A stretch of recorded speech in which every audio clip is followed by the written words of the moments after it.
I had this thing on ramps, and it is just cooling down.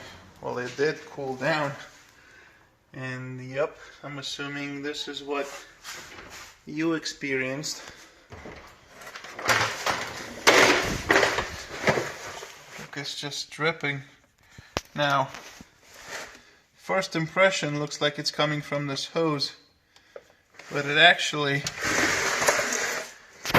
it's coming from higher up, from the water pump. So it is the water pump after all. You can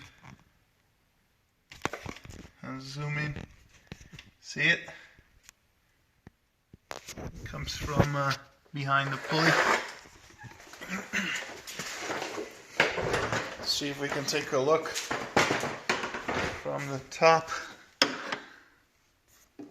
Well, there's not a lot of room here to see. Okay, there it is. So it comes from the behind the pulley, above the bottom half of the pulley, but nothing up top, which tells me that comes from the either the bearing area, or if there's a weep hole, you could see it dripping. So the water pump is indeed bad.